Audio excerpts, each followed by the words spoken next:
하나님의 은혜가 여러분들과 함께 하시기를 주님의 이름으로 축복합니다. 오늘 본문의 말씀은 예수님께서 십자가에서 죽으신 날 새벽부터 무덤에 들어가기까지, 해지기 바로 전까지의 이야기가 기록되어 있습니다. 자, 이야기의 순서를 한번 생각해 볼까요? 겟세마네 동산에서 기도하시다가 예수님께서 체포되었습니다. 그리고 그 밤에 예수님께서 이 가야바 대제사장이죠. 겟세마네 동산에서 이 기드론 계곡을 따라 쭉 내려오면 제일 끝에 실로암 못이 있는 곳이 있습니다. 거기에 성 안으로 들어가는 샘문이 있어요. 그 문을 통해서 들어가서 이 서쪽편 언덕을 따라, 지금도 그 계단이 남아 있습니다. 그 언덕을 따라 쭉 올라가면 지금은 현재 칼리칸투, 그러니까 베드로 통곡교회가 있는데 그 베드로 통곡교회 자리가 바로 가야바의 집이었을 것으로 보입니다. 그래서 지하에는 감옥이 있어요.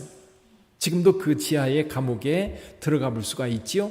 예수님께서 그 지하 감옥에 잠깐 갇혔다가 이제 거기에 나와서 이 가야바에게 신문을 받습니다. 신문을 받고 그들이 결론을 내려요. 이는 사형에 해당된다. 근데 그 내용을 보면 이 하늘구름을 타고 올 인자라고 하는 그 말에 대제사장이 신성모독이로다. 무슨 증인이 더 필요하리요? 옷을 찢으면서 사형에 해당한다. 여러분 생각은 어떠냐? 그랬더니 모든 사람들이 이구동성으로 맞다. 사형에 해당한다. 그래서 주기로 결의를 합니다. 근데 그들은 사형 집행할 권한이 없어요. 그래서 오늘 본문의 말씀에 보니까 새벽에 모든 대제사장들과 백성의 장로들이 예수를 죽이려고 함께 의논하고 누구에게로 끌고 가요? 빌라도에게로 이제 죄수니까 끌고 갑니다. 그리고 새벽에 이 문을 두드려서 빌라도 총독을 불러냅니다. 근데 빌라도는 재판정에 서지만 이 안은 이방인의 구역이니까 이 대제사장들과 유대인들은 그 안에 들어가지 않고 밖에 있는 거예요. 있으면서 지금 예수님의 재판이 진행이 됩니다. 결론은 예수님은 사형 판결을 받고 십자가를 지고 골고다 언덕에 올라갑니다. 근데 어제의 이야기와 오늘 이야기에 밑바탕에 깔고 있는 것이 한 가지가 있는데 그게 뭐냐면 예수님은 죄가 없다라는 겁니다. 대제사장이 판결을 내렸던 여기 하늘구름을 타고 오는 인자다, 그렇게 얘기할 때 여기 보면 26장 64절 말씀이 있어요. 예수께서 이르시되 내가 말하였느니라. 그러나 내가 너에게 이르노니 이후에 인자가 권능의 그 우편에 앉아 있는 것과 하늘구름을 타고 오는 것을 너희가 보리라. 이 말씀을 하니까 이것은 신성모독이다. 그래서 결국 이것 때문에 사형 판결에 내어줍니다. 과연 이것이 죽을 일인가? 그 말을 했다고 해서 이게 죽을 일인가?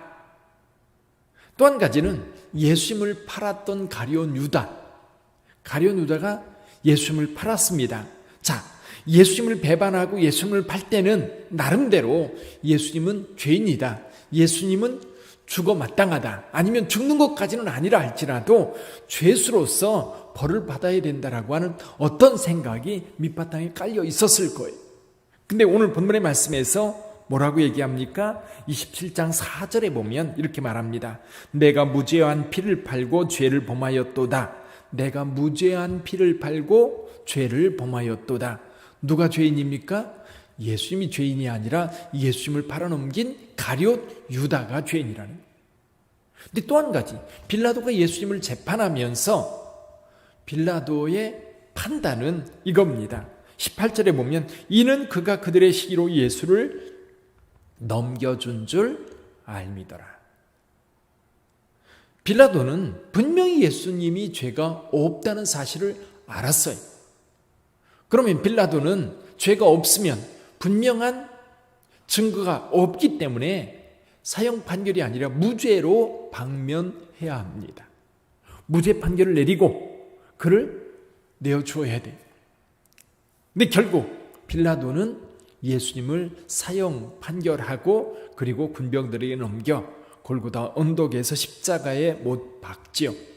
아침 9시에 십자가에 못 박았는데 6시간 후 오후 3시쯤 예수님은 엘리 엘리 라마 사박다니 하면서 운명하십니다. 그래서 아리마대 사람 요셉이 그 신을 달라 해서 자기가 새로 판 무덤에 예수님을 안장합니다. 자, 오늘 저와 여러분 여러 가지 질문을 할 수 있는데 그 중에 한 가지, 누가 예수님을 죽였어요? 죄 없으신 예수님, 분명히 이 대제사장들과 그리고 서기관들과 백성의 장로들이 볼 때에 사실은 죽일 이유가 하나도 없어요. 근거가 없어요. 오늘 본문의 말씀을 아무리 뒤져봐도 죽일 근거는 없습니다. 그런데 죽여야 된다고 결론을 내렸고, 그리고 예수를 팔았던 가룟 유다도 자기가 무죄한 피를 팔았다라고 고백하며 죽었고, 그리고 재판정에 앉아있는 빌라도도 죄가 없다는 사실을 분명히 알고 있었습니다. 그런데 누가 예수님을 죽였습니까? 자, 1차적인 책임은요, 가장 큰 책임은 빌라도입니다. 왜냐하면 빌라도가 최종적으로 예수님을 사형 판결을 내리고 사형받도록 군병들에게 내어준 사람이기 때문에 그렇지요. 그러니까 누가 예수님을 죽였느냐? 그래서 지금도 사도신경, 우리가 지금 새벽 기도를 시작하면서도 사도신경으로 우리의 신앙을 고백했는데 거기에 무슨 얘기가 나와요? 본디오 빌라도에게 고난을 받아. 빌라도에게 책임이 있는 거예요. 근데 빌라도는 왜 예수님을 죽였습니까? 여기 이유가 있어요. 23절에 보니까 이렇게 말씀합니다. 빌라도가 이르되 어찌미냐 무슨 악한 일을 하였느냐? 그들이 더욱 소리질러 이르되 십자가에 못 박혀야 하겠나이다 하는지라 빌라도가 아무 성과도 없이 도리어 밀란이 나려는 것을 보고, 이거예요. 밀란이 나려는 것을 보고. 그러니까 백성들이 이구동성으로 함께 한 목소리를 내니까, 야, 여기서 내가 판단을 잘못하면 밀란이 일어나서 큰 사건이 일어나겠다 판단한 거예요. 그래서 예수님, 그저 예수 한 사람 죽이면 그저 잠잠해질 텐데 굳이 무죄, 죄가 없다고 해서 그를 보호하려고 하다가 내가 큰 덤터기를 쓰게 생겼다, 그거예요. 그러니까 공의보다도, 총독으로서의 책임보다도 백성들을 이렇게 좀 가라앉히고, 그리고 더 이상 문제시 되지 않도록 하기 위해서 결국 한 사람, 하나님의 아들 예수님을 십자가에 넘겨 죽게 했던 것. 근데 빌라도만 예수님의 죽음에 책임이 있나요? 두 번째 부류가 있지요. 예수님을 직접적으로 죽이려고 애썼던 사람들, 누굽니까? 오늘 1절에 나와 있는 모든 대제사장과 백성의 장로들, 여기에는 여러 사람들이 포함되어 있습니다. 사두개파 사람들, 바리새파 사람들, 서기관들, 이런 종교 지도자들이 사실은 예수님을 죽이려고 했습니다. 근데 그 이유는 단 한 가지예요. 왜 죽이려고 했어요? 빌라도가 알았습니다. 시기심 때문에. 시기심 때문에. 근데 예수님께서 평소에 사역을 하실 때에 사실은 바리새인들과 서기관들, 대제사장들, 헤롯 당원들, 여러 사람들이 예수님과 그 대적을 했었는데 아무도 건드리지를 않았었어요. 왜냐하면 죄가 없거든요. 그런데 결국 예수님을 죽이려고 했던 이유는 시기심이고, 그리고 예수님 때문에 자기들의 이미지, 또 자기들의 자리가 위험해졌던 거예요. 왜냐하면 예수님은 정직합니다. 진리를 선포합니다. 진리를 선포할 때마다 문제가 뭐냐면 비진리, 악한 것들이 드러나는 거예요.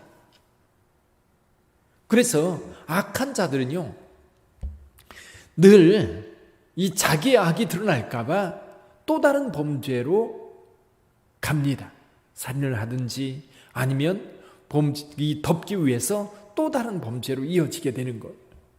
그러니까 여기에 악한 사람들이죠. 이 대제사장들과 백성의 장로들과 서기관들, 바리새인들, 이런 사람들, 두 번째로 책임이 큰 사람들입니다.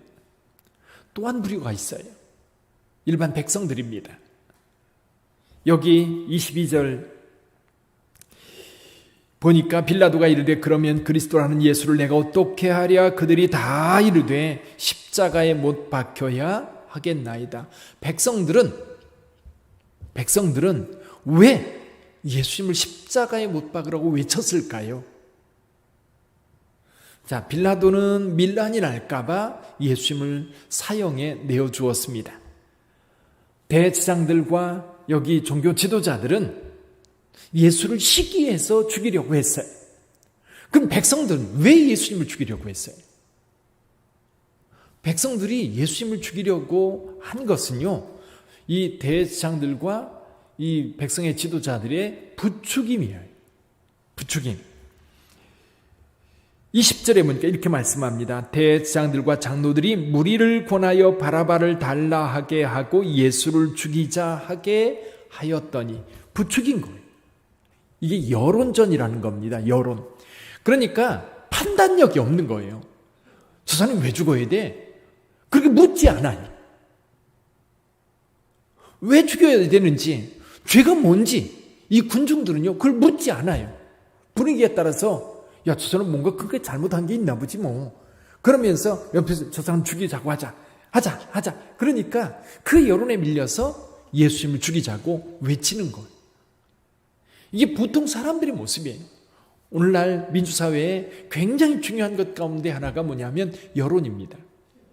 요즘에도 계속해서 대통령의 여론, 대통령 지지도가 얼마다, 또 그 지지 반대하는 바가 얼마다, 계속 그걸 발표합니다. 그러면서 지지도가 하락하면 신경을 바짝 써요. 그래가지고 어떻게 하면 이 여론을 반전시킬 수 있을까? 그렇게 이제 노력도 하고 애를 쓰는 모습을 보게 되는데, 이때나 지금이나 똑같은 것 같아요. 뭔가 분명한 판단을 가지고 이것이 옳다 그르다 하는 게 아니라 어떤 분위기나 여론에 따라서 방향을 잡는 사람들이 너무 많은 거예요. 이 무지해서 그렇습니다. 판단력이 없는 거예요. 근데 여러분, 여기 빌라도나 여기 대제사장을 비롯한 백성의 지도자들이나 여기 백성들만 책임이 있습니까? 또 책임 있는 사람들이 있어요. 누구예요? 저와 여러분들입니다. 사실은 저와 여러분들의 죄 때문에. 근데 왜 저와 여러분들이 예수님을 십자가에 못 박게 했어요? 그건 사랑 때문입니다. 저와 여러분들을 구원하시기 위하여 이 땅에 오셨고, 저와 여러분들을 살리기 위해서 예수님은 그 십자가의 길을 걸어갈 수밖에 없었어요. 근데 사실은 예수님은 여러 곳에서 피할 수 있었어요. 겟세마네 동산에서도 얼마든지 피할 수 있었고요. 가야바의 법정에서도 얼마든지 변명해서 피할 수 있었어요. 그리고 빌라도에게도 나는 죄가 없다, 그러면서 공의에 대한 분명한 입장을 밝히면 많은 사람들이 듣는 그 자리에서 예수님께서 죄 없음과 그리고 공의가 뭔지에 대해서 빌라도에게 따박따박 따져 물었다면 빌라도가 예수님께 사형 판결을 내릴 만한 그런 용기는 빌라도에게 없는 거예요. 결국 예수님은 분명히 피할 길이 얼마든지 있었어요. 그러니까 겟세마네 동산에서 기도했던 것, 이 잔을 내게서 지나가게 하옵소서, 그러나 나의 원대로 마옵시고 아버지의 원대로 되기를 원합니다. 그러면서 그 십자가의 길을 실은 예수님의 의지로 걸어간 거예요. 그 의지가, 왜 그 의지를 가지고 그 십자가의 길을 걸어갔습니까? 저와 여러분들 때문이에요. 저와 여러분들이 죄로 인하여 죽어가는 것을 참아볼 수 없어 결국 우리의 모든 죄짐을 지고 그 길을 가셨던 거예요. 그것은 우리를 향한 하나님의 긍휼, 하나님의 사랑 때문이었습니다. 물론 빌라도나 대제사장들과 또 백성들은 예수님을 여러 이유 때문에 죽이려고 했지만 결국 보면 예수님의 큰 사랑, 그것이 십자가의 길을 가게 했던 것. 오늘도 그 은혜 가운데 살아갑니다. 이것은 밭에 감추인 보화이고요. 여러분, 이렇게 해서 우리에게 주어진 이 천국은 세상 어떤 것과도 바꿀 수 없는 값진 것인 줄 믿습니다.